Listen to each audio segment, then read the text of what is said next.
Welcome back. So, today we are still working on our Escape from 2020 plan. And as I said when we began this, for me personally, it is sort of a journey to crawl my way out of the abyss that was 2020 and track back into normal life. And of course, normal is a meaningless term. What's normal for me may not be normal for you.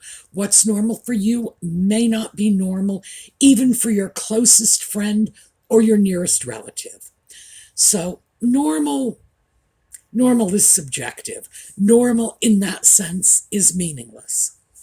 What I'm looking for, I think, is probably my life in 2019. I think that's what I'm shooting for. And you are all going to have very different versions of where you want to be. In a video comment from yesterday's video, someone had said something to the effect of, I want to be where I should have been if 2020 hadn't taken place. Oh, I'm not that ambitious. So, when we come back, we are going to take a look at a couple of the other areas of our lives that may have been impacted and how to deal with them.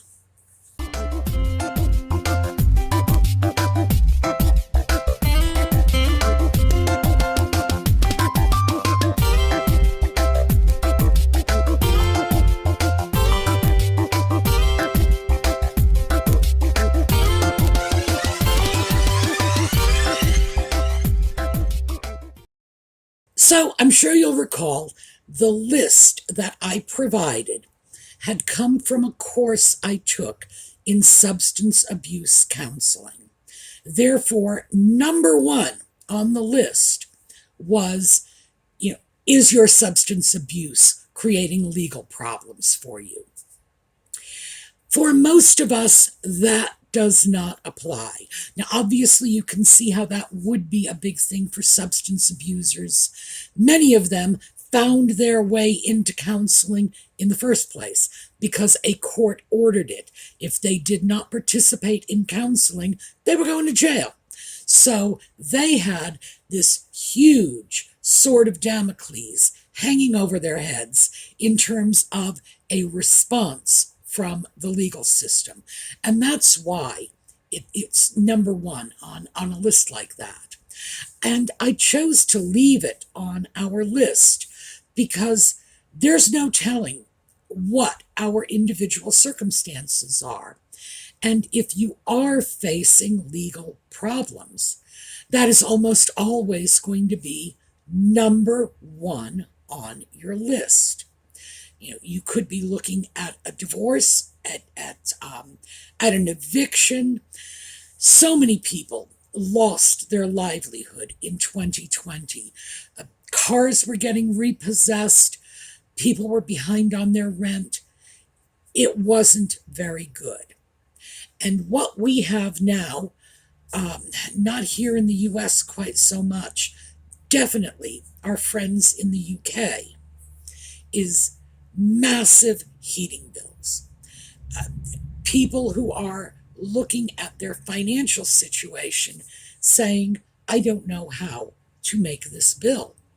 And if you have the choice between heating your home and making your car payment, we know which one you have to choose. And that could now be leading to legal issues. So I thought we would just quickly touch on this because we can't do anything about that. I am not an attorney. I cannot give you legal advice. If I could, I wouldn't, because you can get into so much trouble for practicing law without a license. And you know why? Because the people in charge of the legal system are all lawyers, and they're very territorial about that sort of thing. So I just step away. I did want to make those of you here in the US aware of the fact that in almost every state, and I say almost because I am not 100% sure this is available in every state. I believe it is, though. The Bar Association, and you will have a state bar association, will have a lawyer referral service. Now, that's usually exactly what it's called. Like the Massachusetts Lawyer Referral Service or the Kentucky Lawyer Referral Service, where they will set you up with an appointment with an attorney for a small fee, sometimes for free, but usually if you have to pay, it's not a big fee, where you can sit down for half an hour with an attorney, discuss your issue, and that attorney will tell you whether or not you need to proceed. They can say, look, this isn't a big deal. You don't need a lawyer. You're going to be fine. Or they will say, you need an attorney. This is the kind of attorney you need. Or, you can go to the court and fill out this paperwork for yourself. So I would say if you do have legal issues hanging over your head, make the phone call. Because that's all you have to do. Just pick up the phone and call. At the present time, I don't know if the attorneys involved in the lawyer referral service are doing telephone conferencing. I do know that in 2020, 2021, they were. But that was just, response to the pandemic. So you might be able to get your legal advice without even leaving your house. So if there is a legal issue that you need to look at, that's the quick and easy way to do it. Now, that's about all we can do on this channel to deal with it. Obviously, the comments are available if you need support, but we can't provide legal advice here. It's practicing law without a license, and like I say, lawyers take that very, very seriously, and I take lawyers very, very seriously, so I don't want to make enemies of them. Now, the other issue I wanted to talk about, because it has surfaced in the comments for the last couple of weeks, is our mental health issues. So, when I was looking at the category of mental health, I was looking at it in terms of my need for intellectual stimulation. The fact that I feel I walked out of 2020 with considerably fewer IQ points than I had when I walked into it. Why? Because no feedback. No, I was in a vacuum. I was sort of corkscrewing myself into the ground, because we all need intellectual stimulation and feedback. And frankly, that was just a very intellectually dull year for me. Other people have different issues, and for other people, it's not necessarily a need for intellectual stimulation. The situation goes a little further than that. A lot of us came out of 2020 with some residual mental health issues. There are those among us who are not going out, not just because they're sitting around being apathetic or lazy, or they don't feel like it, or they got out of the habit. They're not going out because they are plagued by anxieties or fears or other significant mental health concerns. Now, mental health concerns are another thing we cannot handle on this channel. I am not a psychiatrist. I am not a psychologist. And if you have a significant mental health issue, you need a professional in that field. But now here's where the but comes in. You might not. It can be very difficult. It's one of those can't see the forest for the trees thing. When you are feeling down and depressed or anxious, it can be very difficult to tell the difference between normal temporary feelings. Oh, I'm just edgy this week. Oh, I just got the blues. I'll feel better when the sun comes out. It's been raining for 3 days. That sort of thing. It'd be very hard to tell the difference between these temporary, transitory feelings and that pervasive sense of fatality that comes from depression, from anxiety. So, to that end, I dug around and found a couple of resources for you. Now, these are listed in the video notes. It's actually 3 resources. 2 of them are self-tests. They're short. They're like 10 questions each. And they're online. You go, you take the test. They're not going to mail you the results. You don't have to give them a lick of information. Just go in, answer the questions, and then when you come to the end of the test, there you go. They're going to tell you whether or not they think you might benefit from professional intervention. Now, this is not a diagnosis. This is about as low level as it gets. However, it's a starting point.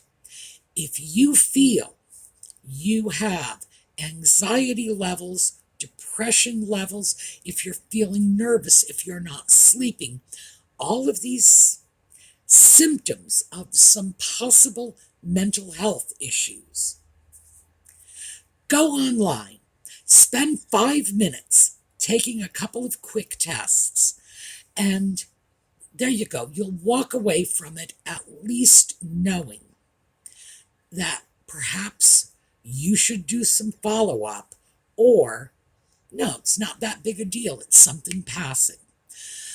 The third link that I've left down there is just a list of things to watch out for, things to be mindful of.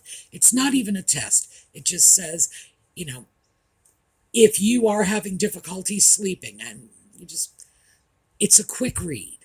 And I believe that was 13 points. It's like 13 signs that you may need some counseling help. These are not the only resources out there. They are not even necessarily the best resources. What they really are is the quickest resources. It is a way for you to take 5 or 10 minutes out of your life and say, well, I'm going to at least walk away knowing if my computer thinks I would benefit from a little bit of mental health counseling. And of course, this is what I have available to me. I'm not sitting in front of you. You're not sitting in front of me. I am in no position to assess your relative state of mental well-being. But as I say, sometimes you're not either. I have had moments when I have, fortunately for me, it's moments. I'm not inclined to depression. But I've had moments when I've said, gee, am I depressed? Is this something? Should I go talk to someone? And in fact, it's nothing more than just some fleeting issue that's going to resolve itself one way or another. It can be very, very hard to tell. Meanwhile, of course, we all know people who could probably do with some serious mental health intervention, and they think they are just the sanest thing to ever walk the streets. Meanwhile, we know somebody with a butterfly net is probably following them around even as we speak. So take it for what it is worth. It is just a quick indicator that maybe you would benefit from pursuing this further with a mental health professional. So do keep in mind, this is just a means for you to consider whether or not it would be helpful for you. What we can do on this channel, because there are things we can do. On this channel, we can deal with the sort of temporary problems, the little slumps, the low mood that doesn't drop to the level of depression. I almost said rise to the level of depression, but we don't think of depression as being up. There are a lot of things we can do on this channel to cope with the blues, to cope with the lethargy, to cope with the lack of energy, or, well, as I say, things that are not in the realm of significant mental health issues. And the reason I know this is because I used to do that. When you are in social service, what you are trained to do is detect, not diagnose, detect mental health issues, symptoms that indicate a diagnostic evaluation might be in order. And then you out-refer the person to the professional who does that. In general, social workers are not therapists. Now, I say that in general because some social workers do, in fact, have therapy practices. That's not the sort of social work I was involved with.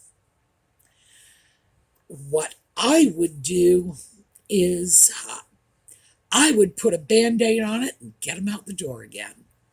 When I was in grad school, this was like my second year in my master's program. We as a group pretty much moved through the program together. So the people I was in class with in that second year were the same people I had taken all my classes with in the first year. And the professor was talking about behaviorism. And he just looked around and said, is anybody in this room a behaviorist? And I shocked the daylights out of everyone. It's like, yep. And everyone was really, really surprised by that. I thought it was the most obvious thing in the world. How could they think I was anything other than a behaviorist? Why were they not coming up to me saying, well, Sue, we know you're a behaviorist? Most people think of behaviorism as heartless and mechanical. The picture that comes to mind is B.F. Skinner, who put his own child in the Skinner box. But in fact, the reason I am a behaviorist is because behaviorism works. It's effective and it's quick. It's not designed to get at the underlying issues.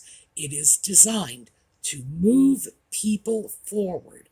As a social worker, that was my job. My job was not to get involved with long-term therapy. As my friend and coworker said, our job is to get these ladies out of their fuzzy pink slippers and into a training program. So yes, my job was to separate people from their fuzzy slippers. And behaviorism was very good at that. And there is a classic behaviorist anecdote. I'm not going to mention any names. A well-regarded behaviorist psychologist would go into psychiatric institutions. So we are talking about people whose mental health issues were sufficient to get them incarcerated in an institution. And what he would do with his patients was say, You know what we're going to do today? We're all going to pretend we're normal. What would we be doing if we were not in the institution, if we were out in the community? And you know something? He got incredible results. Now, the results, I have to say this, the results were not permanent, so it's not long lasting, but they were remarkable. People who were seriously disordered in their behavior were suddenly behaving like anybody else you might want to know. So I thought this was something we'd take a look at this week.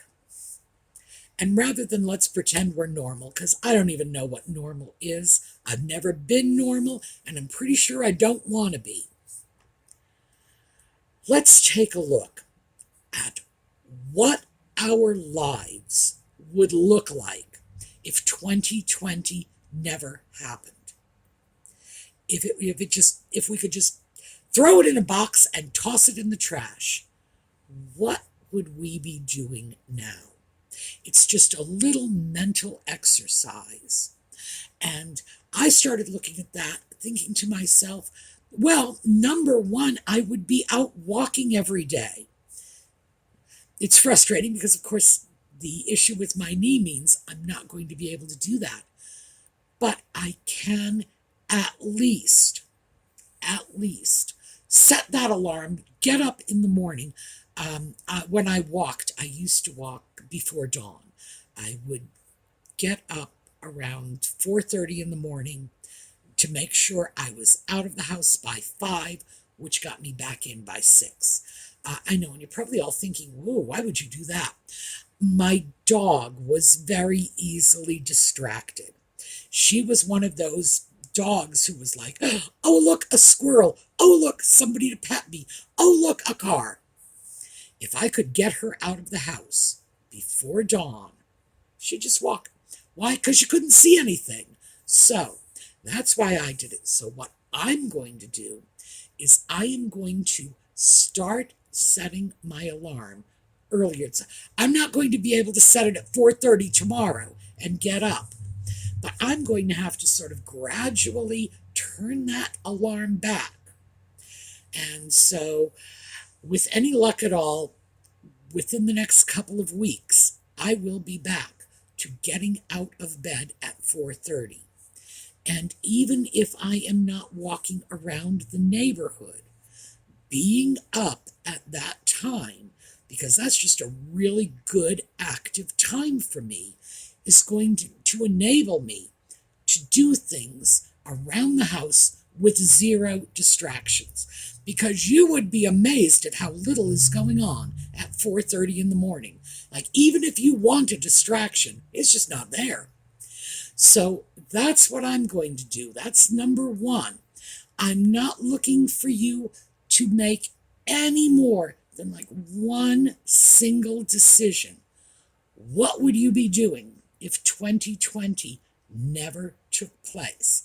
I would be getting out of bed at 4:30 in the morning. We've all got little things like that. Maybe you would be going out to lunch once a week. That's what a lot of us were doing before the pandemic shut down all our favorite restaurants. You might be doing other things to get yourself out into the community. You know your own circumstances best. But just keep that in mind. And as I say, let's pretend we're normal is probably not the best way to phrase it. That was the way that particular psychiatrist did phrase it. Let's pretend 2020 never happened and choose one thing. It's one thing, whatever you want, what you were doing then that you're not doing now. And I would say pick something easy. The one that I picked is remarkably easy. Deciding what time I get out of bed in the morning that's 100% my choice. No one else, well, except Audie, is impacted by this. It's just me.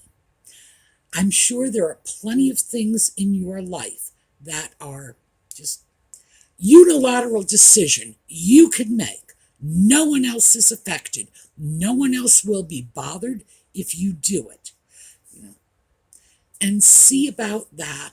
Give it a chance, because getting back to that place mentally pre-2020, it's not going to happen by magic. It's going to happen one step at a time. We can't just snap our fingers and say 2020 never existed. We're going to have to work our way back. So that's my challenge for you this week. And as I say, I'm not planning to do this all in 1 week. I figure it's going to take me at least 2, maybe 3 weeks to manage to set that clock back and get out. Well, see, the thing is, I know I can do it one time. I need to make sure I'm doing it every day. That's what the challenge is. So choose something, anything. And by the way, feel free to join me. Get up an hour earlier in the morning. For those of us who are leaving the house and going to work, in fact, that's what we may have been doing, because pre-2020, most of us were getting up and leaving the house and going to a job. Post-2020, many of us were getting up, not getting out of the house, and doing our job in our jammies. By the way, if you were doing your job in your jammies, get dressed in the morning. We're talking very, very simple little baby steps. All right, so that is what I have for you today. Give it a try. We'll see how it works out. And then remember, we've got a comment section. So let me know in the comments what changes you're planning to make. What is your one little step to get back to your pre-2020 life? All right, we're going to take a look at a slideshow on the way out. For those of you who stay with us for Just Chatting, that will be this evening. And in the meantime, have a terrific day.